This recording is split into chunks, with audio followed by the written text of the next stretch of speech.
ওং নমঃ ভগবতে বাসুদেবায়।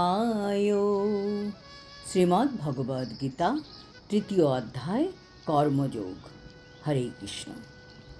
अर्जुन उवाच জ্ঞায়সি চেৎ কর্মণস্তে মতা বুদ্ধির্জনার্দন তৎকিং কর্মাণি ঘোরে মাং নিয়োজয়সি কেশব। অর্জুন বললেন, হে জনার্দন, হে কেশব, যদি তোমার মতে কর্ম অপেক্ষা বুদ্ধি শ্রেয়তর হয়, তাহলে এই ভয়ানক যুদ্ধে কেন তুমি আমাকে নিযুক্ত করতে চাইছ? ব্যামিশ্রেণেব বাক্যেন বুদ্ধিং মোহয়াসীব মে তদেকং বদ নিশ্চিত্য যেন শ্রেয়োহম আপনুয়াম। তোমার দ্ব্যর্থবোধক বাক্যের দ্বারা আমার বুদ্ধি বিভ্রান্ত হচ্ছে, তাই দয়া করে আমাকে নিশ্চিতভাবে বলো, কোনটি আমার পক্ষে সর্বাপেক্ষা কল্যাণকর। শ্রী ভগবানুবাচ লোকেऽস্মিन् দ্বিবিধা নিষ্ঠা পুরা প্রক্তা ময়া নঘ জ্ঞানযোগেন সাংখ্যানাং কর্মযোগেন যোগিনাম। পরমেশ্বর ভগবান বললেন, হে নিষ্পাপ অর্জুন, আমি ইতিপূর্বে ব্যাখ্যা করেছি যে দুই প্রকার মানুষ আত্মোপলব্ধির চেষ্টা করেন। কেউ অভিজ্ঞতালব্ধ দার্শনিক জ্ঞানের আলোচনার মাধ্যমে নিজেকে জানতে চান এবং অন্য কেউ তা ভক্তির মাধ্যমে জানতে চান। না কর্মণাং অনারম্ভান নৈষ্কর্মং পুরুষ অশ্নুতে ন চ সন্ন্যাসনাদেব সিদ্ধিং সমধিগচ্ছতি। কেবল কর্মের অনুষ্ঠান না করার মাধ্যমে কর্মফল থেকে মুক্ত হওয়া যায় না, আবার কেবল কর্ম ত্যাগের মাধ্যমে সিদ্ধিও লাভ করা যায় না। ন হি কশ্চিৎ ক্ষণমাপি জাতু তিষ্ঠতি অকর্মকৃৎ কার্যতে যবসঃ কর্ম সর্বঃ প্রকৃতির্জৈর্গুণৈ। সকলেই জড় প্রকৃতিজাত গুণসমূহের দ্বারা প্রভাবিত হয়ে অসহায়ভাবে কর্ম করতে বাধ্য হয়, তাই কর্ম না করে কেউই ক্ষণকালও থাকতে পারে না। কর্মেন্দ্রিয়াণি সংযম্য য় আস্তে মনসা স্মরन् ইন্দ্রিয়ার্থান বিমূঢ়াত্মা মিথ্যাচারঃ স উচ্যতে। যে ব্যক্তি পঞ্চকর্মেন্দ্রিয় সংযত করেও মনে মনে ইন্দ্রিয়ের বিষয়গুলি স্মরণ করে, সেই মূঢ় অবশ্যই নিজেকে বিভ্রান্ত করে এবং তাকে মিথ্যাচারী বলা হয়। যস্তেন্দ্রিয়াণি মনসা নিয়ম্যারভতে অর্জুন কর্মেন্দ্রিয়ৈ কর্মযোগম আসক্তঃ স বিশিষ্যতে। হে অর্জুন, কিন্তু যিনি মনের দ্বারা ইন্দ্রিয়গুলিকে সংযত করে অনাসক্তভাবে কর্মযোগের অনুষ্ঠান করেন, তিনি অনেক গুণে শ্রেষ্ঠ। নিয়তং কুরু কর্ম ত্বং কর্মজ্যায়ো হ্যকর্মণঃ শরীরয়াত্রাপি চ তে ন প্রসিদ্ধৎ কর্মণঃ। তুমি শাস্ত্র নির্ধারিত কর্মের অনুষ্ঠান করো, কেননা কর্ম ত্যাগ থেকে কর্মের অনুষ্ঠান শ্রেয়। কর্ম না করে কেউ দেহযাত্রাও নির্বাহ করতে পারে না।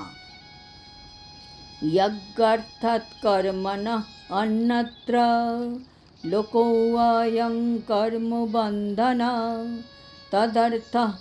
তদর্থং কর্ম কৌন্তেয় মুক্তসঙ্গঃ সমাচর। বিষ্ণুর প্রীতিবিধান করার জন্যই কেবল কর্ম করা উচিত। তা না হলে কর্মই এই জড় জগতে বন্ধনের কারণ হয়। হে কৌন্তেয়, তাই তার সন্তুষ্টি বিধানের জন্যই কেবল তুমি তোমার কর্তব্য কর্মের অনুষ্ঠান করো, এবং এভাবেই তুমি সর্বদা বন্ধন থেকে মুক্ত থাকতে পারবে। সহ যজ্ঞঃ প্রজা সৃষ্টা পুরবাচো প্রজাপতিঃ অনেন প্রসবিষ্যদ্ধম এষো বহস্তিষ্ঠ কামধুক। সৃষ্টির প্রারম্ভে সৃষ্টিকর্তা যজ্ঞাদিসহ প্রজা সকল সৃষ্টি করে বলেছিলেন, এই যজ্ঞের দ্বারা তোমরা উত্তরোত্তর সমৃদ্ধ হও, কারণ এই যজ্ঞ তোমাদের সমস্ত অভীষ্ট পূর্ণ করবে। দেবান ভাবয়তানেন তে দেবা ভাবয়ন্তু বহ পরস্পরং ভাবয়ন্তঃ শ্রেয়ঃ পরম অবাপ্স্যথ। তোমাদের যজ্ঞ অনুষ্ঠানে প্রীত হয়ে দেবতারা তোমাদেরও প্রীতি সাধন করবেন। এভাবেই পারস্পরিক প্রীতিবিধান করার মাধ্যমে তোমরা পরম মঙ্গল লাভ করবে। ইষ্টান ভোগান হিব দেবাদর্শন্তে যজ্ঞভাবিতাঃ তৈর্দত্তান্ন প্রদাবৈভ ইয়ো ভুঙ্ক্তেস্তেন এব সা। যজ্ঞের ফলে সন্তুষ্ট হয়ে দেবতারা তোমাদের বাঞ্ছিত ভোগ্য বস্তু প্রদান করবেন, কিন্তু দেবতাদের প্রদত্ত বস্তু তাদের নিবেদন না করে যে ভোগ করে সে অবশ্যই চোর।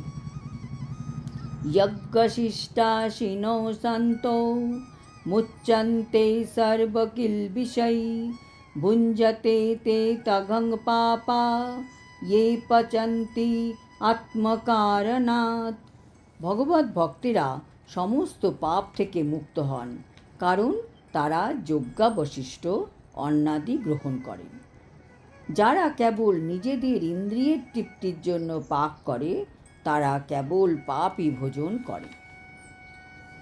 অন্নাদ ভবন্তি ভূতানি পর্জন্যৎ অন্ন সম্ভবঃ যজ্ঞাদ ভবতি পর্জন্যও যজ্ঞঃ কর্ম সমুদ্ভব। সমস্ত প্রাণীরা অন্ন খেয়ে জীবন ধারণ করে। যে অন্ন বৃষ্টিপাতের ফলে উৎপন্ন হয়, বৃষ্টি উৎপন্ন হয় যজ্ঞ অনুষ্ঠান করার ফলে, এবং যজ্ঞের উদ্ভব হয় শাস্ত্র নির্ধারিত কর্মসমূহ সম্পাদন করার মাধ্যমে। কর্ম ব্রহ্মোদ্ভবং বিদ্ধি ব্রহ্মাক্ষরৌ সমুদ্ভবম তস্মাৎ সর্বগতং ব্রহ্ম নিত্যং যজ্ঞে প্রতিষ্ঠিতম। যজ্ঞাদি কর্ম বেদ থেকে উদ্ভূত হয়েছে, এবং বেদ সম্যকরূপে প্রকাশিত হয়েছে অক্ষর বা পরমেশ্বর ভগবান থেকে। অতএব সর্বব্যাপক ব্রহ্ম সর্বদা যজ্ঞে প্রতিষ্ঠিত আছেন।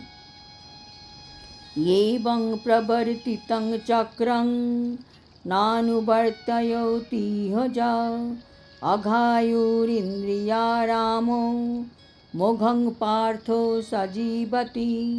হে অর্জুন, যে ব্যক্তি এই মনুষ্য জীবনে বেদের দ্বারা প্রতিষ্ঠিত যজ্ঞ অনুষ্ঠানের পন্থা অনুসরণ করে না, ইন্দ্রিয় সুখে লিপ্ত সেই পাপী ব্যক্তি বৃথা জীবন ধারণ করে।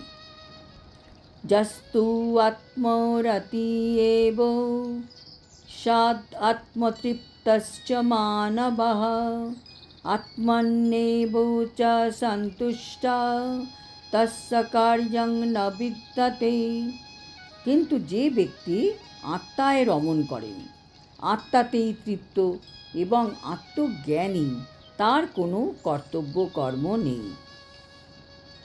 নৈব তস্য কৃতেনার্থো ন কৃতেনেহ কশ্চন ন চাস্যৌ সর্বভূতেষু কশ্চিৎ অর্থৌ ব্যপাশ্রয়। আত্মজ্ঞানী ব্যক্তির এই জগতে আচার অনুষ্ঠানের কোনো প্রয়োজন নেই এবং এই প্রকার কর্ম না করারও কোনো কারণ নেই। তাকে অন্য কোনো প্রাণীর উপর নির্ভর করারও প্রয়োজন হয় না। তস্মাৎ আসক্তঃ সততং কার্যং কর্ম সমাচর, আসক্ত হি আচরণ কর্ম পরমাপ্নোতি পুরুষঃ।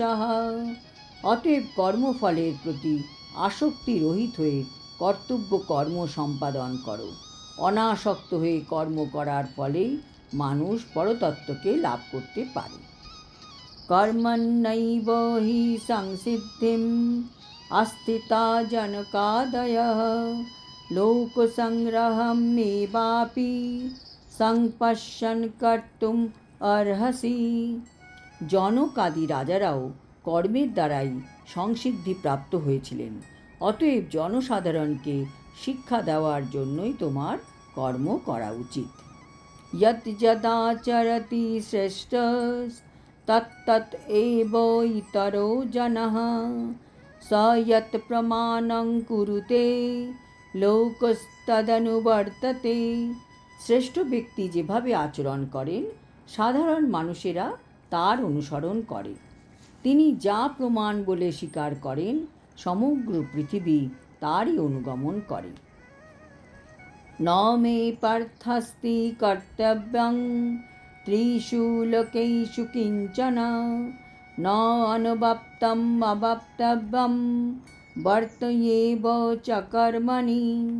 হে পার্থ, এই ত্রিজগতে আমার কোনো কর্তব্যই নেই, আমার অপ্রাপ্য কিছু নেই এবং প্রাপ্তব্যও কিছু নেই, তবুও আমি কর্মে ব্যাপৃত আছি। यदि हि अहं न वर्तेयं जातु कर्मन्न तन्द्रितः ममो वर्तौ अनुवर्तन्ते मनुष्याः पार्थ सर्वशः। হে পার্থ, আমি যদি অনলসভাবে কর্তব্য কর্মে প্রবৃত্ত না হই তবে আমার অনুবর্তী হয়ে সমস্ত মানুষই কর্ম ত্যাগ করবে। উৎসীদেয়ুরিমে লোকা ন কুর্যং কর্ম চেদহম শঙ্করস্য চ কর্তাসাম উপহন্যামি মা প্রজা। আমি যদি কর্তব্য কর্ম না করি তাহলে সমগ্র জগৎ উৎসন্ন হবে, আমি বর্ণসংকর সৃষ্টির কারণ হব এবং তার ফলে সমস্ত প্রজার শান্তি বিনষ্ট হবে। सक्ता कर्मणि अविद्यांसो यथा कुर्वन्ति भारत कुर्यात् विद्यांस्तथा सक्तः चिकीर्षु लोकसंग्रहम्। হে ভারত, অজ্ঞানীরা যেমন কর্মফলের প্রতি আসক্ত হয়ে তাদের কর্তব্য কর্ম করে তেমনি জ্ঞানীরা অনাসক্ত হয়ে একই কর্ম করেন, কেবল মানুষকে সঠিক পথে পরিচালিত করার জন্য। ন বুদ্ধি ভেদং জনয়েদ অজ্ঞানং কর্ম সঙ্গিনাম যোষয়েত সর্বকর্মাণি বিদ্যান যুক্ত সমাচরণ। জ্ঞানবান ব্যক্তিরা কর্মাসক্ত জ্ঞানহীন ব্যক্তিদের বুদ্ধি বিভ্রান্ত করবেন না, বরং তারা ভক্তিযুক্ত চিত্তে সমস্ত কর্ম অনুষ্ঠান করে জ্ঞানহীন ব্যক্তিদের কর্মে প্রবৃত্ত করবেন। প্রকৃতে ক্রিয়মাণানি গুণৈ কর্মাণি সর্বশঃ অহংকারো বিমূঢ়াত্মা কর্তাহমিতি মন্যতে।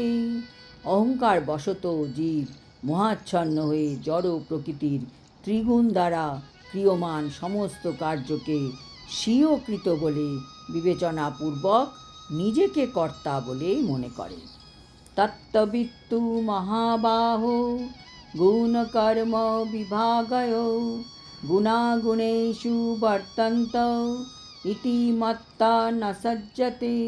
হে মহাবাহ, তত্ত্বজ্ঞ ব্যক্তি ভগবদ্ ভক্তিমুখী কর্ম ও সকাম কর্মের পার্থক্য ভালোভাবে অবগত হয়ে কখনো ইন্দ্রিয় সুখ ভোগাত্মক কার্যকলাপে প্রবৃত্ত হন না। প্রকৃতির গুণ সংমূঢ়া সজ্জন্তে গুণ কর্মসু তান অকৃৎস্নবিদো মন্দান কৃৎস্নভিন্ন বিচালয়েত। জড় প্রকৃতির গুণের দ্বারা মোহাচ্ছন্ন হয়ে অজ্ঞান ব্যক্তিরা জাগতিক কার্যকলাপে প্রবৃত্ত হয় এবং তাতে আসক্ত হয়ে পড়ে, কিন্তু তাদের কর্ম নিকৃষ্ট হলেও তত্ত্বজ্ঞানী পুরুষেরা সেই মন্দবুদ্ধি ও অল্পজ্ঞ ব্যক্তিগণকে বিচলিত করেন না।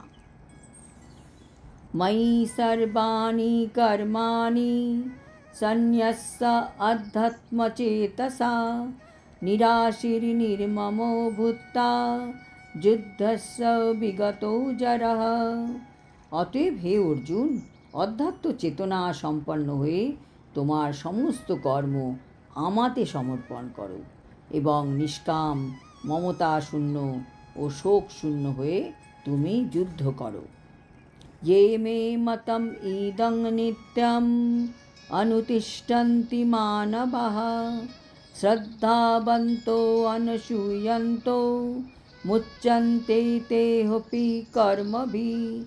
আমার নির্দেশ অনুসারে যে সমস্ত মানুষ তাদের কর্তব্য কর্ম অনুষ্ঠান করেন এবং যারা শ্রদ্ধাবান ও মাৎসর্য রহিত হয়ে এই উপদেশ পালন করেন তারা কর্মবন্ধন থেকে মুক্ত হন। ये ते एतद् अभ्यसूयन्तो नानुतिष्ठन्ति मे मतं सर्वज्ञानो विमूढांस्तान् विद्धि नष्टान्नचेतसा। কিন্তু যারা মাৎসর্যবশত আমার এই উপদেশ পালন করে না তাদের সমস্ত জ্ঞান থেকে বঞ্চিত, বিমূঢ় এবং পরমার্থ লাভের সকল প্রচেষ্টা থেকে ভ্রষ্ট বলে জানবে। সদৃশং চেষ্টতে স্বস্যা প্রকৃতির্জ্ঞানবানপি প্রকৃতিং যান্তি ভূতানি নিগ্রহ কিং করিষ্যতি। জ্ঞানবান ব্যক্তিও তার স্বভাব অনুসারে কার্য করেন, কারণ প্রত্যেকেই ত্রিগুণজাত স্বীয় স্বভাবের অনুগমন করেন। সুতরাং নিগ্রহ করে কী লাভ হবে? ইন্দ্রিয়শ্চেন্দ্রিয়স্যার্থে রাগোদ্দেশৌ ব্যবস্থিতৌ তয়োর্ন বশমাগচ্ছেৎ তৌ হাস্য পরিপন্থিনৌ। সমস্ত জীবই ইন্দ্রিয়গ্রাহ্য বস্তুতে আসক্তি অথবা বিরক্তি অনুভব করে, কিন্তু এইভাবে আসক্তি ও বিরক্তির বশীভূত হওয়া উচিত নয়, কারণ তা পারমার্থিক প্রগতির পথে প্রতিবন্ধক স্বরূপ। শ্রেয়ান সধর্ম বিগুণ পরধর্মাৎ সনুষ্ঠিতাৎ স্বধর্মে নিধনং শ্রেয়া পরধর্ম ভয়াবহ। স্বধর্মের অনুষ্ঠান দোষযুক্ত হলেও উত্তম রূপে অনুষ্ঠিত পরধর্ম থেকে শ্রেষ্ঠ। স্বধর্ম পালন করতে গিয়ে নিধন হলেও ভালো, কিন্তু অন্যের ধর্মের অনুষ্ঠান করা বিপজ্জনক। অর্জুন উবাচ অথো কেন প্রযুক্তো অয়ং পাপং চরতি পুরুষা অনিচ্ছন্নপি বাষ্ণেয় বলাদিব নিয়োজিতঃ। অর্জুন বললেন, হে বাষ্ণেয়, মানুষ কার দ্বারা চালিত হয়ে অনিচ্ছা সত্ত্বেও যেন বলপূর্বক নিয়োজিত হয়েই পাপাচরণে প্রবৃত্ত হয়? শ্রী ভগবান উবাচ কাম এষ ক্রোধ এষ রজগুণ সমুদ্ভব মহাশনো মহাপাপ্না বিদ্যেন্নম ইহ বৈরিণাম।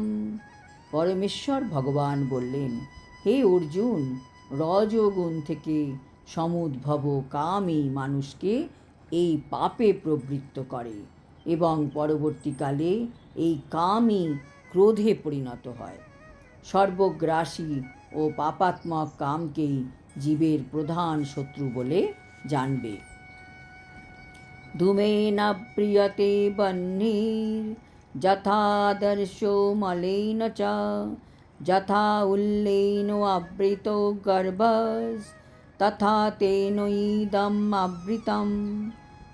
অগ্নি যেমন ধূমের দ্বারা আবৃত থাকে, দর্পণ যেমন ধুলের দুলোর দ্বারা আবৃত থাকে, অথবা গর্ভ যেমন জরায়ুর দ্বারা আবৃত থাকে, তেমনি জীবাত্মা বিভিন্ন মাত্রায় এই কামের দ্বারা আবৃত থাকে। আবৃতং জ্ঞানম এতেন জ্ঞানিনো নিত্যবৈরিণা কামরূপেণ কৌন্তেয় দুষ্পুরেণ অনলেন চ। এভাবে কামরূপী চিরশত্রুর দ্বারা জীবের শুদ্ধ চেতনা আবৃত হয়। এই কাম আগ্রাসী অগ্নির মতন চির অতৃপ্ত। ইন্দ্রিয়াণি মনোবুদ্ধিরস্য অধিষ্ঠানমুচ্যতে এতৈর্বিমোহয়ত্যেষ জ্ঞানমাবৃত্ত দেহিনম। ইন্দ্রিয়সমূহ মন ও বুদ্ধি এই কামের আশ্রয়স্থল। তাদের মাধ্যমে কাম জীবের প্রকৃত জ্ঞানকে আবরণপূর্বক তাকে বিভ্রান্ত করে। তস্মাত্তম ইন্দ্রিয়াণি আদৌ নিয়ম্য ভরতর্ষভ পাপ্নানং প্রজহিজেনং জ্ঞান বিজ্ঞান নাশনম। অতএব হে ভরতশ্রেষ্ঠ, তুমি প্রথমে ইন্দ্রিয়গুলিকে নিয়ন্ত্রণ করে জ্ঞান ও বিজ্ঞান নাশক পাপের প্রধান প্রতীকরূপ এই কামকে বিনাশ করো। ইন্দ্রিয়াণি পরান্নাহুর ইন্দ্রিয়েভ্যো পরং মনঃ মনসস্তু পরা বুদ্ধির ইয়ো বুদ্ধে পরতস্তু সা। স্থূল জড় পদার্থ থেকে ইন্দ্রিয়গুলি শ্রেষ্ঠ, ইন্দ্রিয়গুলি থেকে মন শ্রেষ্ঠ, মন থেকে বুদ্ধি শ্রেষ্ঠ, আর তিনি সেই বুদ্ধি থেকেও শ্রেষ্ঠ। এবং বুদ্ধে পরং বুদ্ধা সংস্তভ্যাত্মানম আত্মনা জহি শত্রুং মহাবাহো কামরূপং দুরাসদম। হে মহাবীর অর্জুন, এভাবে নিজেকে জড় ইন্দ্রিয়, মন এবং বুদ্ধির অতীত জেনে নিশ্চয়াত্মিকা বুদ্ধির দ্বারা মনকে স্থির করো এবং চিন্ময় শক্তির দ্বারা কামরূপ দুর্জয় শত্রুকে জয় করো। ইতি কৃষ্ণ ভাবনাময় কর্তব্য কর্ম সম্পাদন বিষয়ক কর্মযোগ নামক শ্রীমদ্ ভগবদ্ গীতার 3য় অধ্যায়ের ভক্তি বেদান্ত তাৎপর্য সমাপ্ত। হরি ওম তৎসৎ। হরে কৃষ্ণ।